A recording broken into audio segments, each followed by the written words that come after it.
just cannot believe that this is what women's rights look like in the year 2023.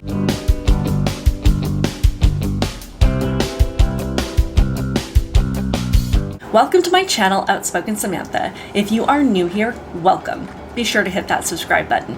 If you're returning, welcome back, and thank you so much for the support. On my channel, I like to give my opinion and perspective on things that are happening today, things that I think actually matter to everyday people, especially those of us trying to raise kids in the insanity known as today's society.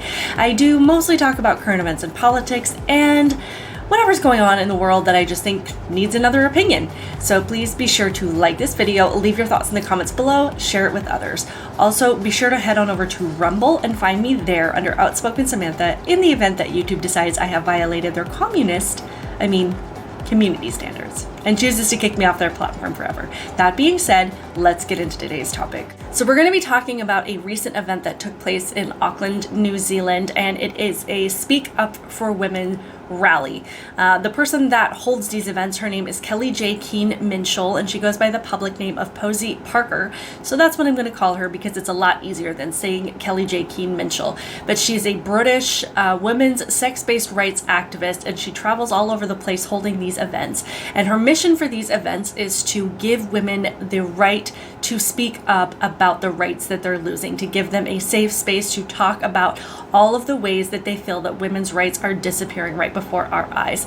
And the interesting thing is she held this event recently in Auckland, New Zealand, and the event turned violent. There were a bunch of counter-protesters that showed up in the year 2023 to tell her and all of the women that were trying to speak up to be quiet. And it's interesting because in the year 2023, we should have more rights and more opportunity to speak up and more respect than we have ever had at any other point in time in history, because we've had so many successful women's movements that have paved the way for us to be where we are now, to have our own spaces, to have our own voices, to have our own opportunities, and to not be drowned out by men and to not be out-competed by men, to have the things that we've always wanted and to not feel constantly like we have to be the same as men to be seen as legitimate. We've also spent all of this time breaking through stereotypes and saying that not all women like to wear dresses, not all women have to be overly feminine, not all women have to like to wear makeup, that those are not the things that make a woman a woman.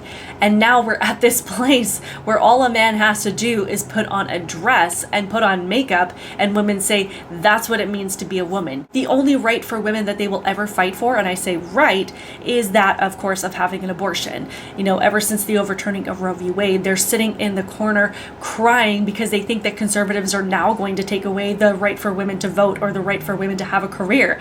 And I'm sitting here looking at these lunatics going, because of you guys, we don't even have the right to have our own bathrooms anymore. We can't even use the word woman in reference to ourselves without you flying into an absolute panic. And you can see this insanity playing out in front of us as we watch, a woman try to hold an event to say we need to hear from women. We need to know how all of these things are affecting them and how they feel about these new laws and this new movement. And we need to understand, what in the process of trying to grant rights to this other group of people, who are we hurting in the process? And she's giving women this safe space to speak up. And in the process of doing so, she received a bunch of death threats before the event, and then this mob showed up and violently attacked her and anybody that was trying to speak up. According to the New Zealand Herald, it says that, referring to Miss Keen-Minshull, as she was standing on the rotunda stage at Albert Park preparing to speak,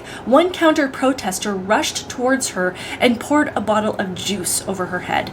The protester then sprayed more on one of Keen-Minshull's security guards. Skirmishes broke out with pushing and shoving between the counter-protest group and Keen-Minshull's much smaller entourage. Keen-Minshull, also known as Posie Parker, said she had never been as frightened and felt that her life had been in danger.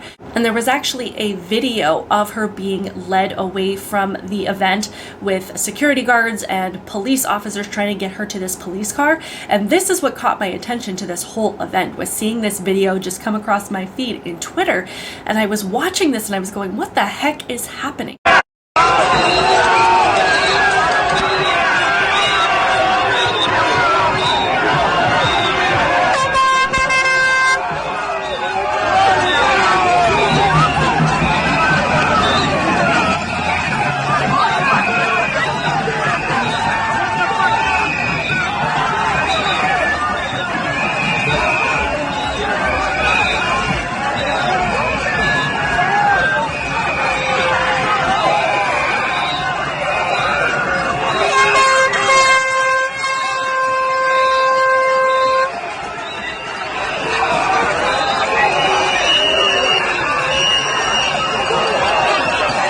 I just cannot believe that this is what women's rights look like in the year 2023. I imagine that this is what, protests and movements of the past look like in the mid 1800s or the beginning of the 20th century. Things like that, as women were really trying to fight for their rights to be seen in society, for the right to vote, for the right to own property, and all of these things. That's what I imagine that these mobs would look like. But at a time when we've made so much progress to be targeted in such a way just for, giving women a platform for their right to speak up on how they are really losing their rights, at this time in history, to be, mobbed and attacked and assaulted in this way is just pure craziness. And you can always tell who has bought into this nonsense, because you can find coverage of, the same event from two different publications, and their language is just so vastly different. You have one platform that will call her positions and her events, an anti-trans rally, and call her an anti-LGBTQ activist. And then you'll have another publication that's in tune with reality and about what's happening here, and call her a women's rights activist and call it a women's rights rally. And I found the coverage from the Spectator by journalist Brendan O'Neill much more on par with reality, much more in tune with what was really happening. So Brendan writes, "This is what it must have been like when women were marched to the stake. Yesterday in Auckland, the British women's rights campaigner Posie Parker found herself surrounded by a deranged, heaving mob. She had tomato soup and placards thrown in her face. She was doused with water. Huge men screamed insults and expletives in her face. The shoving of the crowd became so intense that Parker feared for her life. I genuinely thought that if I fell to the floor, I would never get up again," she said.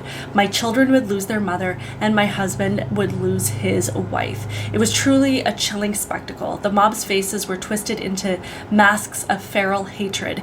They ranted in frenzy as the diminutive Parker, her bottle blonde hair stained orange from the soup that had been dumped on her, desperately tried to make her way to the safety of a police car.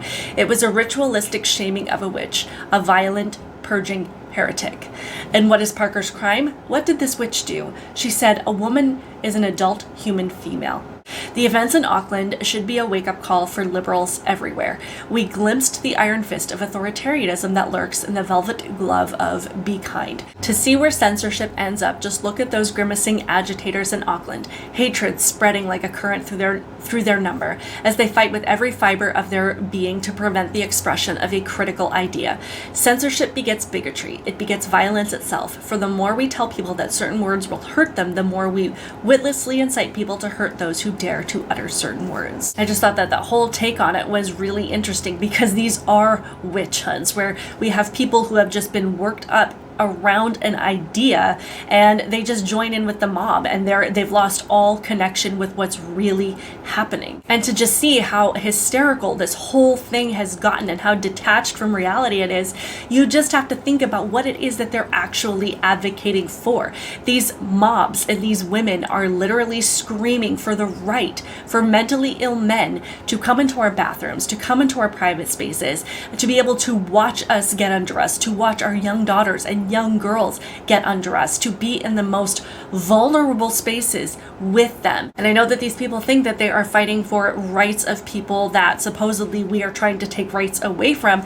But if you look at reality, we recognize that there are people that have legitimate gender dysphoria, and there are people that are born intersex, and nobody is trying to deny their existence or deny them the treatment that they need to live their lives in the best way possible. Because if you look across the board, especially the last several decades, when we have become more inclusive and more tolerant and more understanding of the fact that these are legitimate conditions, we have tried to improve treatment, we have tried to improve access, we have tried to figure out the best way to help these people feel comfortable in their own body and find the best path forward. But transgenderism is not that at all. Transgenderism pushes this idea that you can just wake up one day and decide to be the opposite sex, and the rest of the world just has to accept this new idea and to not question it. And transgenderism, interestingly, is treated so much more aggressively than gender dysphoria or intersex treatments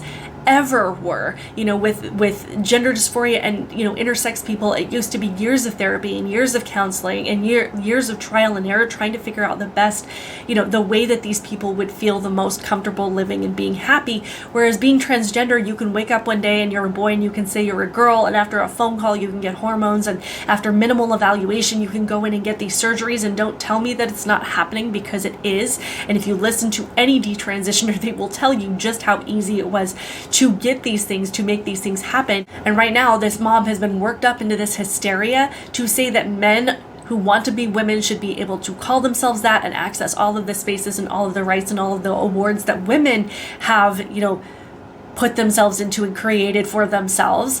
But where does it end? Are you going to be able to stand up and recognize the harm if someone says, I identify as a 6-year-old child and therefore they should be allowed to attend your child's classroom or go to the bathroom with your child, or to, go to your child's swimming class and to interact with them in all of these ways? Are you going to recognize the harm that comes from that and recognize the fact that people who abuse these policies are not the best of the best in society, and that you're actually paving the way for people who have disturbing ideas to act out those disturbing ideas? Because even right now, as we're dealing with this whole gender issue, when it comes to men that want to be women, we are not getting the best of society. We are not getting healthy-minded, chivalrous, respectful gentlemen that just want to be able to use, the bathroom with the women and just live their lives.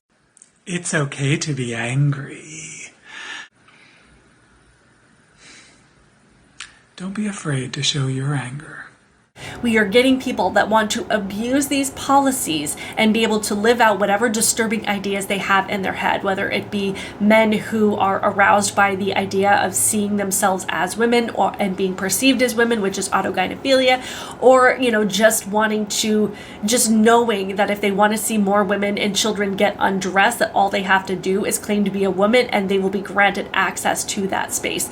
We are not getting men who respect women and who want to just leave women alone. We are getting the worst. And the same is going to be if we continue to allow these policies and we continue to allow people's feelings and mental illnesses to dictate how we should run society. If we get somebody that says that they want to be a younger age or they identify as a child, it's not going to be a healthy individual that has no ill intention. It's going to be somebody that knows that they can exploit these policies and gain access to exactly their target, to exactly the people that protective laws otherwise would have kept them from accessing. And again, it's just absolutely crazy to me to see, mobs behave in this way, to see them attacking a woman that's saying, in the year 2023, I have to actually go out of my way to create a platform for women to feel safe speaking. It's not something that they can just do anymore. It's not something, that women really have the right to do anymore, to speak up for ourselves, to, voice our concerns for our own safety and for the rights that are being taken away. Like, we actually have to go out of our way now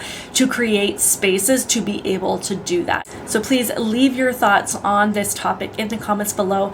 Also, feel free to comment on things that you would like me to cover in the future. I am working hard to grow this channel and to provide more content, and I love being able to do this. So let me know what we should be talking about more, things that you feel like are not getting enough attention.